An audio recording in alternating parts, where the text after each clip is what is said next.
Assalamualaikum warahmatullahi wabarakatuh.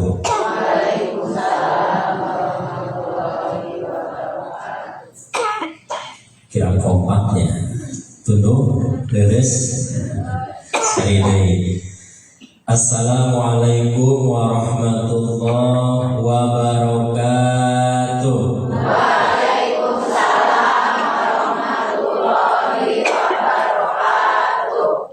Daun salam di kota Mekah, yang jawab salam semoga hidupnya berkah.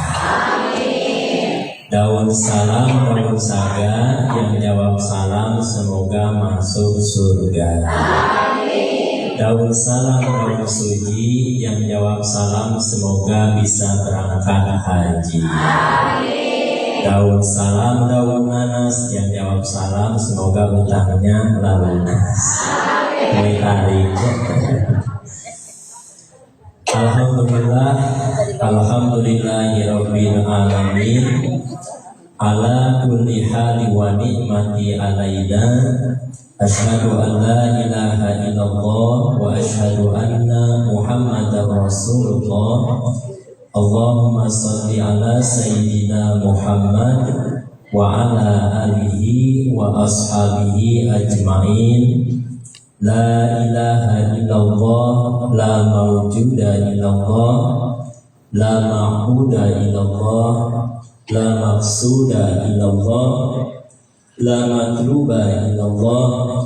Bismillahi tawakkalna ala Allah, la hawla wa la quwata illa billahil aliyyil azim. Amma ba'du. Qala Allah Ta'ala fi kitabihil karim. A'udzu billahi minasyaitonir rajim. Bismillahirrahmanirrahim. Inna iddatash syuhuri indallahi 12 syahran fi kitabillah yauma khalaqas samawati wal ardh minha arba'atun hurum.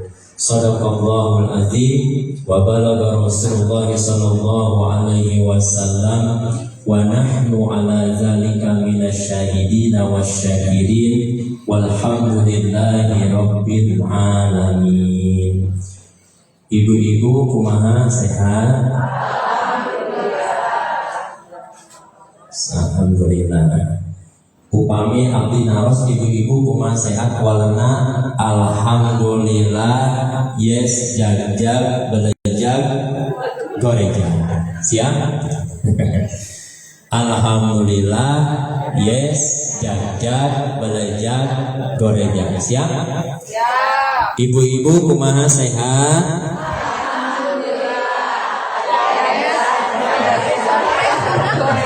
Alhamdulillah. Terfokusnya, terfokus dengan tangan, dengan gerakan tangan, biar ibu semangat kalinya, biar tidak ngantuk. Yes, jag-jag, belejag, gorejag. Ada bermain ada. Siap sekali lagi. Ibu-ibu kumaha sehat? Alhamdulillah. Yes, jag-jag, belejag, gorejag. Alhamdulillah. Mudah-mudahan saya sadayana sing jag-jag, belejag, gorejag. Terang jag-jag, jag-jag teh sehat, belejag kuat.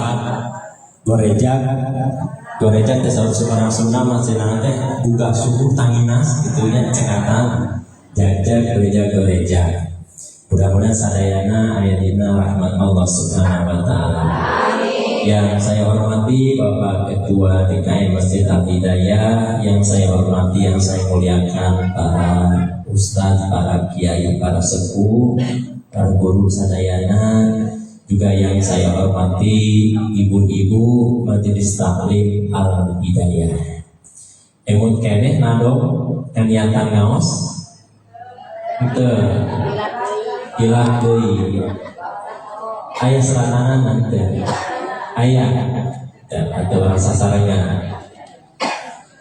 Aya teh serananan. Aya. Teu aya teu serah. Berarti tadi amalkeun nya. Kita diamalkan. Yuk sasarannya.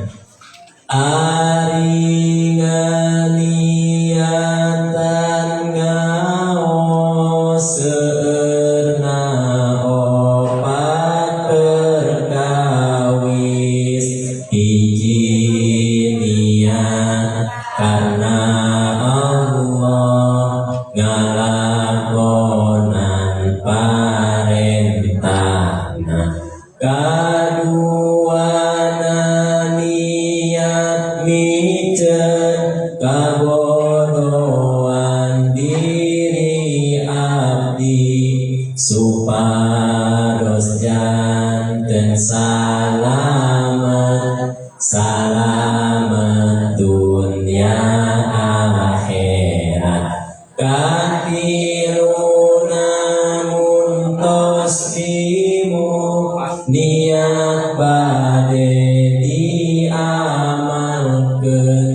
diamalkeun ku sorangan sareng sadaya rerencangan kaopatna niat bade ngahirup-hirup agamina Kanjeng Nabi utusan ilahi. Harapan teh naon atuh ya upami bade ngaos di nado ke kalau di pasantren mah kitu kan sok ngaos sok nado heula dengan niatan ngaos. Alhamdulillah, nikmat yang paling besar yang Allah berikan kepada kita adalah nikmat kita masih diberikan kesempatan hidup, nikmat kita bisa menikmati tahun baru Hijriah 1 Muharram 1447 Hijriah. Banyak saudara-saudara kita, tetangga kita, kerabat kita yang tahun lalu masih hidup bersama kita, ngobrol dengan kita, makan dengan kita, di tahun ini sudah tidak ada, sudah meninggalkan kita semua. Tidak ada keinginan yang diharapkan oleh saudara-saudara kita yang saat ini berada di alam barzakh kecuali mereka ingin hidup lagi ke dunia ini. Untuk apa? La'alli a'malu sholihan fima tarak, untuk melakukan amal ibadah, amal soleh yang dulu pernah ditinggalkan. Maka kita harus bersyukur kepada Allah hingga detik ini, hingga saat ini kita masih diberikan nikmat hidup. Salah satunya kita bisa menikmati jamuan Allah, yaitu bulan Al-Muharram. Bulan Muharram itu adalah salah satu bulan yang sangat dimuliakan oleh Allah Subhanahu wa Ta'ala.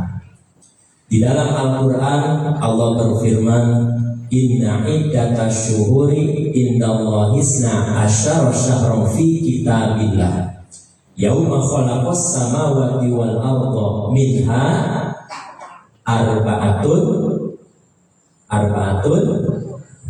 hurum, ya. Jadi semua sudah sepakat dan kita yakin bahwa jumlah bilangan bulan itu di sisi Allah ada berapa? Ada berapa, Ibu? Ada 12 bulan. Di antara 12 bulan itu minha arba'atun hurum. Ada 4 bulan yang dimuliakan, yang dirahmati, yang dicintai oleh Allah. Ada 4 bulan. Kata Rasulullah salah satu mutawaliyatun, yang 3 itu berturut-turut. Apa saja, Bu? 1. Sama-sama. 1. Jangan ragu-ragu. Ragu-ragu berarti tidak apa. 1, 3 berturut-turut. 1, 2, Apit. 1 Zulqaidah, 2 Zulhijjah, 3 Muharram, dan yang keempat Rajab. Sama-sama. 1, 2, 3, 4 Rajab. Jadi ada 4 bulan yang dimuliakan oleh Allah. Yang pertama Zulqaidah, yang kedua Zulhijjah, yang ketiga Muharram, dan yang keempat adalah Rajab. Ibu-ibu hafal 12 bulan? Ya, kalender Hijriah hafal 12 bulan? Coba sama-sama. 1, 2, 3. Yang menjawab baru 6 orang. Di sini ada berapa orang semuanya? Ada 60 ada? Ayat 60 ayat? Tapi di mawalan 5-an. Hari bulan Masehi mah apa lah, ada gajian kan saya. Gajian, dan lagi duit dari bulan Masehi Januari, Februari, Maret, April, Mei, Juni, Desember mah hafalnya di tangan. Tapi nah bulan Islam diragu-ragu. So bulan Masehi lah di Januari sama-sama. 1.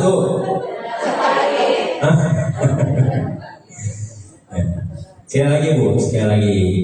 Dalam kalender Hijriah bulan-bulan Islam 1, 2, 3,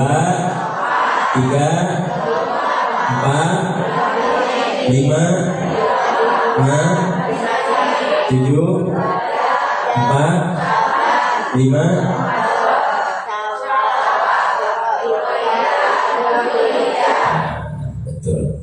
Muharram, Safar, Rabiul Awal, Rabiul Akhir, Jumadil Awal, Jumadil Akhir, Rajab, Sya'ban, Ramadan, Syawal, Zulqa'dah, Dzulhijjah. Ayat versi racing Bu. Versi racing ayat. Jadi versi racing itu yang kenal pot wae. Bulannya ayat racing. Muharram. Terus Safar, mulutnya. Silih mulut. Terus Jumadil Awal. Terus puasa, Syawal, Habib, Rayahu. Kita versi racing. Kita mah apa lugunya? Alhamdulillah versi racing ya. Jadi ada versi Islam, ada versi racing gitu ya. Nah, bulan Muharram adalah bulan yang dimuliakan oleh Allah Subhanahu wa taala. Timbul pertanyaan, kenapa di kalender Hijriah bulan yang pertama yang diletakkan itu bulan Muharram? Kenapa tidak bulan Syawal? Yang mana di bulan Syawal itu ada hari raya Idul Fitri, baju baru, kopiah baru, kerudung baru, mukena baru, kantong baru. Kenapa tidak di bulan Dzulhijjah? Ada ibadah kurban. Kenapa tidak di bulan Rabiul Awal? Kenapa tidak di bulan Zulqa'dah? Kenapa? Kenapa bulan Muharram? Kenapa di bulan Muharram? Banyak kejadian. Kenapa bulan Muharram ditempatkan di paling pertama dibandingkan dengan bulan-bulan lainnya? Hijrahnya Nabi. Betul hijrahnya Nabi? Di dalam riwayat Nabi itu hijrah bukan di bulan Muharram, tapi di bulan Safar. Malam 27 Safar. Kenapa bulan Muharram? Betul Pak Ustaz ya? Bulan Safar Nabi itu hijrah. Ya, bukan bulan Muharram, tapi di bulan Safar. Safar itu setelah Muharram. Maka jawabannya adalah karena di bulan Dzulhijjah. Ini jawaban yang pertama. Di bulan Dzulhijjah, akhir tahun bulan Dzulhijjah, terjadi yang namanya Bai'atul Aqabah. Yang kedua, Bai'atul Aqabah yang kedua, di mana orang-orang Yasrib mengatakan bahwa mereka siap membela Nabi Muhammad SAW. Orang-orang Madinah berjanji akan mengikuti ajarannya Nabi Muhammad SAW sehingga terbuka lebar untuk terjadinya hijrah. Terbuka lebar untuk terjadinya hijrah. Maka di bulan Muharram, nah baru para sahabat melakukan hijrah. Nabi belum hijrah. Jadi yang melakukan hijrah dari Mekah ke Madinah itu diawali oleh para sahabat. Sedangkan Nabi Muhammad SAW melaksanakan hijrah di bulan Safar, di malam ke-27. Nah, bulan Muharram itu adalah bulan untuk merumuskan hijrah, mengurangi rapat heula, aya pertemuan heula, aya musyawarah heula. Nah, rapatna, musyawarahna untuk melakukan hijrah dilakukan pada bulan Muharram. Sebagian para sahabat sudah berhijrah di bulan Muharram. Itu kenapa bulan Muharram itu ditempatkan paling pertama, kan setelah bulan Dzulhijjah terjadinya Bai'atul Aqabah. Maka di bulan Muharram merupakan titik awal untuk perjuangan dakwah Nabi Muhammad Sallallahu Alaihi Wasallam. Yang kedua, kenapa di bulan Muharram? Karena orang-orang kafir Quraisy dulu sebelum datangnya Islam, mereka pun menghormati bulan Muharram. Menyebutnya mereka itu Safar awal. Sebelum ada namanya Muharram, orang-orang kafir Quraisy, orang-orang jahiliyah menyebutnya dengan Safar awal. Mereka menghormati bulan Muharram, tidak melakukan peperangan, tidak melakukan pertumpahan darah, tidak melakukan pembunuhan. Karena orang-orang kafir Quraisy itu sudah biasa melakukan peperangan, melakukan pembunuhan. Nah, di bulan Muharram mereka menghormatinya. Dan bulan Muharram ditempatkan di paling pertama di antara bulan-bulan yang lainnya. Dan yang ketiga, kenapa bulan Muharram ditempatkan posisinya di paling pertama di antara bulan-bulan lainnya? Karena bulan Muharram adalah bulan pertama kali para sahabat selesai melaksanakan ibadah haji. Ibadah haji selesai bulan Dzulhijjah, bulan Muharram mereka pada pulang ke kampung halamannya masing-masing dan mereka mendapatkan ampunan dari Allah Subhanahu wa Ta'ala. Jadi kalau berbicara hijrahnya Nabi itu bukan di bulan Muharram. Nabi itu hijrahnya di bulan Safar tanggal 27, 28, 29 Nabi teh pulang di mana pulamna? Sanes di hotel. Pulamna di Gua Sur. Bersembunyi dari kejaran orang-orang kafir Quraisy. Bersama siapa? Bersama sahabat tercintanya Abu Bakar As-Siddiq. Tanggal 27 Safar, Rasulullah bersama sahabatnya Abu Bakar As-Siddiq berusaha meninggalkan kota Mekah. Di malam hari justru putar mapanagebu lalaunan, kunaon lalaunan sieun kanyahoan orang kafir Quraisy. Kemana Rasulullah berangkat? Ke Madinah, tapi melalui jalur selatan, bukan jalur utara. Seharusnya dari Mekah ke Madinah itu melalui jalur utara, jalur biasa. Tapi Rasulullah bersama Abu Bakar berangkat ke Madinah hijrah melalui jalur yang tidak biasa, jalan tikus, biar tidak ketahuan oleh orang-orang kafir Quraisy, melalui jalan selatan, jalur selatan. Sana kasih amis kagarutnya jalur selatan deh, jalur selatan ke arah Yaman. Rasulullah naik ke atas gunung namanya Jabal Sur. Di situ ada gua, makanya namanya Gua Sur. Bermalam di situ selama tiga malam. Malam 27, 28, 29. Di situ Rasulullah bersama Abu Bakar tidur.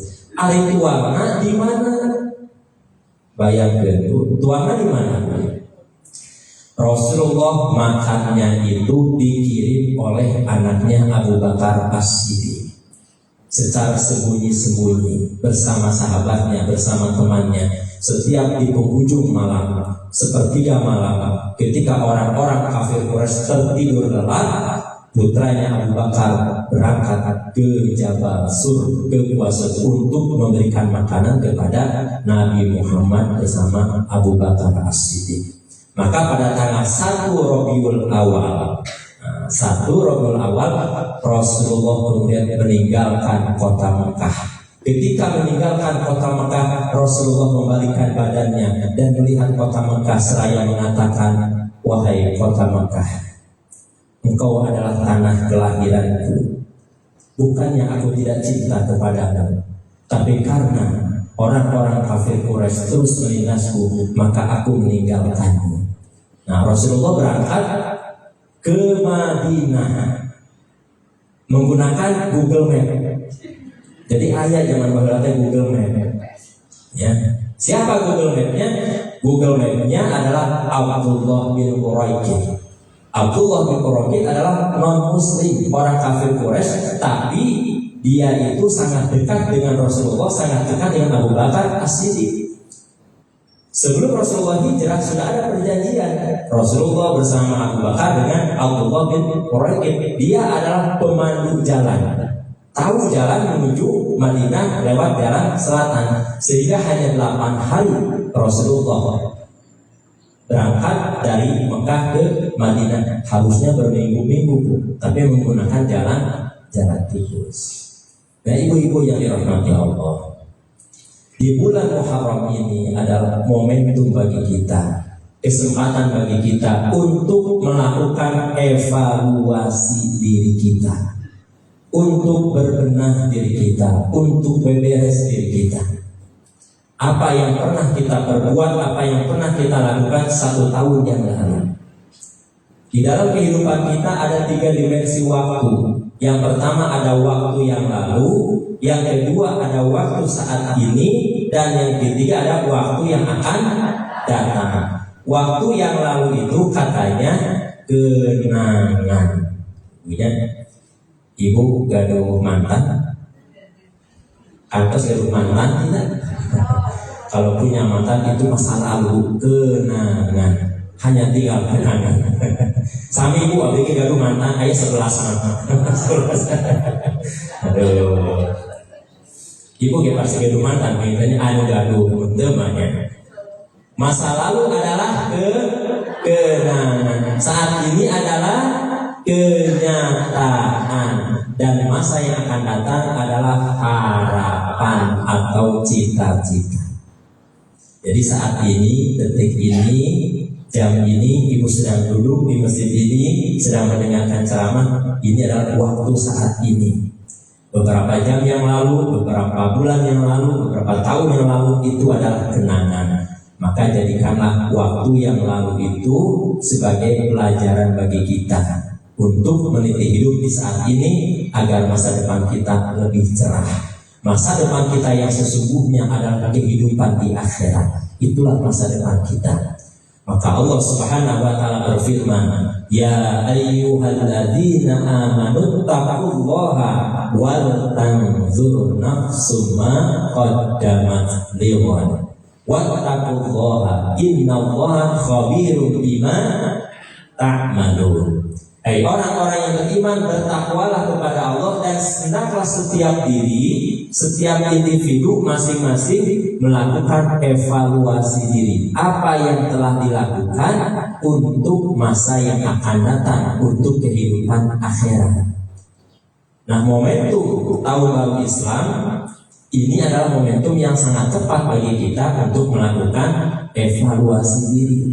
Wattaqullah, di dalam ayat ini Allah menyatakan 2 kali perintah untuk bertakwa. Ya ayyuhalladzina amanu taqullah wal tanzur nafsum ma qaddamat lighad wattaqullah, dan bertakwalah kepada Allah. Kok sampai 2 kali? Kata para ulama ahli tafsir, begitu pentingnya takwa kepada Allah bagi orang-orang yang beriman. Kenapa penting takwa? Inna akramakum indallahi atqakum. Sesungguhnya manusia yang paling mulia di sisi Allah adalah yang bertakwa kepada Allah. Allah tidak melihat kerudung ibu, Allah telinga kongkorong ibu, Allah telinga cincin ibu, Allah telinga kantongnya ibu, Allah telinga lumina ibu. Yang Allah lihat adalah nilai ketakwaan.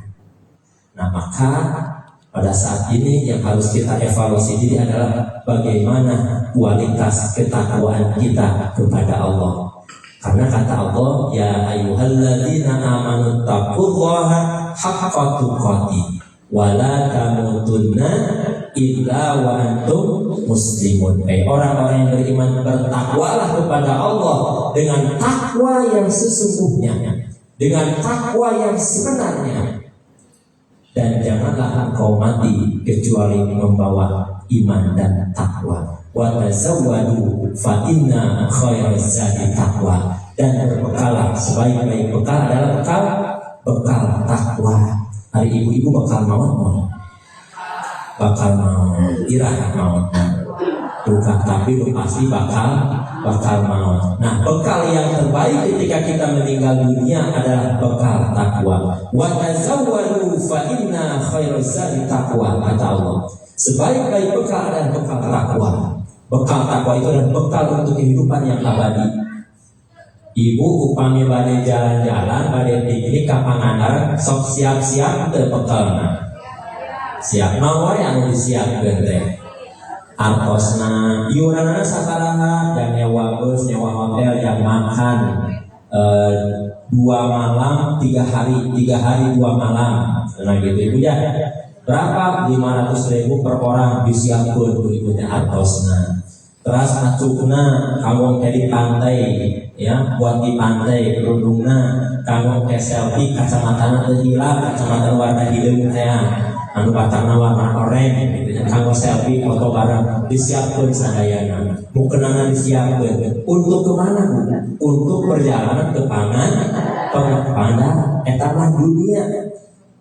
Bari jalan-jalan ke Pangandaran wae ge hese sare teh 3 poe penting. Jangan mempersiapkan segalanya. Komo ia perjalanan hidup yang abadi di akhirat, yang tidak ada ujungnya. Nasib kita ditentukan oleh 2 kemungkinan, antara surga dan neraka. Maka ibu-ibu yang dirahmati Allah, evaluasi ketakwaan kita kepada Allah. Tentunya takwa yang sebenarnya, takwa yang sesungguhnya, haqqul tuqati, takwa yang sesungguhnya diperintahkan oleh Allah. Ya ayyuhalladzina amanu taqullaha haqqa tuqatih. Hai orang-orang yang beriman, bertakwalah kepada Allah dengan takwa yang sebenarnya. Ulah asal-asalan takwa. Karena asal-asalan takwa, ayeuna sholat di Masjid Al-Hidayah balik dapat senang batur. Ayeuna pengajian ngomongkeun batur. Pengajian tapi resepnya kapan? Gitu. Nah itu kan takwa, tapi takwa tidak sebenarnya, gitu ya. Maka ada takwa yang sesungguhnya. Apa itu takwa yang sesungguhnya? Apa itu takwa yang sesungguhnya? Yang harus kita bawa sampai mati. Seorang sahabat Rasulullah, Ali bin Abi Thalib radhiyallahu anhu, beliau menyampaikan yang dimaksud dengan takwa yang sesungguhnya itu ada 4 indikator, ada 4 ciri. Yang pertama, yang disebut dengan takwa yang sesungguhnya yang harus dimiliki oleh orang-orang yang beriman adalah al-khawfu minal jalil. Harus memiliki rasa takut akan kebesaran Allah, takut akan azab dan murka Allah. Ayat tahu hese ibu orang hoyong gaduh rasa takut kepada Allah teh hese. Orang yang korupsi punya rasa takut kepada Allah enggak? Tidak. Orang yang melakukan zina, dia punya rasa takut kepada Allah tidak? Tidak. Orang yang melakukan riba, dia memiliki rasa takut kepada Allah tidak? Anu ngomongkeun batur, takut kepada Allah tidak? Tidak. Tapi nah ibu sama ngomongkeun batur, berarti ibu tidak punya rasa takut kepada Allah. Ketika seseorang memiliki rasa takut kepada Allah, maka dia akan terhindar dari perbuatan dosa dan maksiat, dan dia berusaha untuk melakukan amal soleh. Kalau kita memiliki rasa takut kepada Allah dalam hati itu, mau melakukan maksiat, ya Allah, siap Allah, pada dia siap Allah, pada dia siap Allah, luar biasa, luar biasa. Rasulullah SAW pernah menyampaikan kepada para sahabatnya, dulu sebelum datangnya Islam, kata Rasulullah, ada seorang laki-laki profesinya itu selalu atau suka mencuri di kuburan. Profesinya suka mencuri di kuburan. Karena banyak kuburan orang-orang kafir itu ketika dimakamkan, emasnya dibawa, perhiasannya dibawa, uangnya dibawa, harta bendanya dibawa. Nah si laki-laki ini, kata Rasulullah, profesinya tukang nyuri di kuburan, sehingga dia menjadi kaya raya, kata Rasulullah. Di akhir hidupnya, ketika dia menghadapi sakaratul maut, ketika dia sakit, dia mengumpulkan seluruh anak-anaknya, ahli warisnya.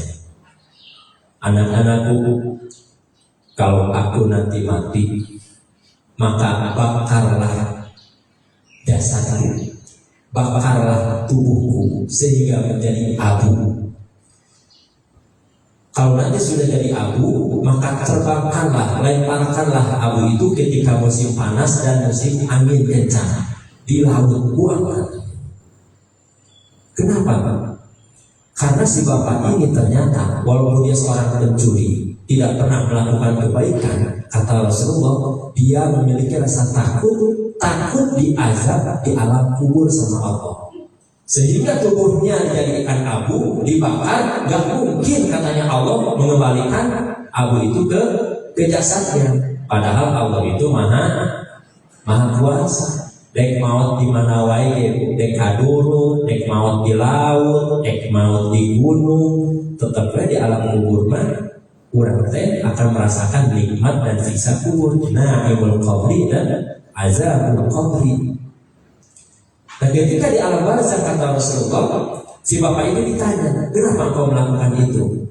Ya Allah, karena aku takut siksamu, aku takut azabmu. Maka kata Rasulullah, si laki-laki ini, si bapak ini mendapatkan maghfirah dari Allah, mendapatkan ampunan dari Allah. Karena apa? Karena memiliki rasa takut kepada Allah.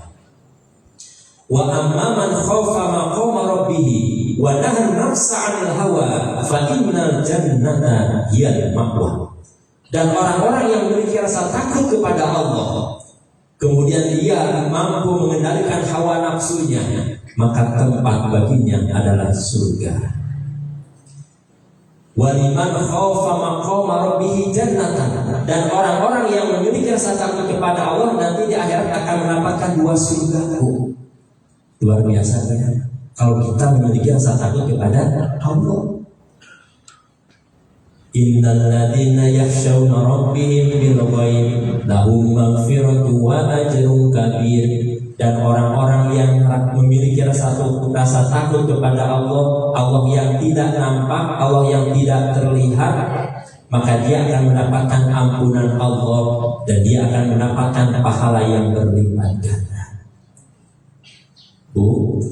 Kebanyakan kita itu meninggalkan dosa, meninggalkan maksiat ketika banyak orang. Tapi ketika sendiri biasanya kita melakukan dosa dan maksiat. Maka itu bukan orang yang takut kepada Allah. Keserjami mampu melakukan dosa sieun isin, tapi kenyaliraman suka melakukan dosa. Nah itu bukan orang yang takut kepada Allah. Maka orang yang bertakwa itu dia meninggalkan maksiat baik ketika banyak orang maupun ketika sendiri. Karena yang dia takuti adalah Allah Subhanahu wa Ta'ala. Maka indikator yang pertama, orang yang bertakwa yang sesungguhnya, yang harus kita evaluasi saat ini, Bu, sudahkah dalam diri kita memiliki rasa takut kepada Allah? Sudah punya belum, Bu? Ibu sudah memiliki rasa takut kepada Allah? Ini menjadi evaluasi bagi kita. Mudah-mudahan di tahun ini dan selanjutnya kita memiliki rasa takut kepada Allah, sehingga kita akan melakukan dosa dan maksiat yang ada remnya. Sian ku Allah, sian ku Allah, ulah sian ku jelema, tapi sian ku Allah. Yang kedua, orang yang bertakwa yang sesungguhnya adalah wal amalu bitanzil.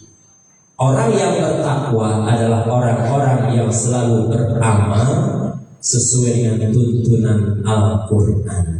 Orang yang bertakwa adalah orang yang hidupnya selalu berinteraksi dengan Al-Quran. Insya Allah di sini semua ibu-ibu ahlul Quran. Amin ya rabbal alamin. Tiada hari tanpa membaca Al-Quran. Ibu sok Quran udah dinten. Unggal dinten atanapi saminggu sekali, atanapi mun aya mau pukul kayasin. Unggal dinten, alhamdulillah. Tiap hari usahakan kita baca Al-Quran, walaupun hanya beberapa ayat. Walaupun hanya beberapa ayat. Orang yang bertakwa adalah orang yang berinteraksi dengan Al-Quran. Evaluasi diri kita. Tahun kemarin, hari kemarin, dekatkah kita dengan Al-Quran atau tidak? Kata Rasulullah, di dunia ini Allah memiliki keluarga. Allah memiliki keluarga. Siapa keluarganya Allah? Ahlul Quran. Siapa yang disebut dengan Ahlul Quran? Yang pertama, yang disebut dengan Ahlul Quran itu adalah orang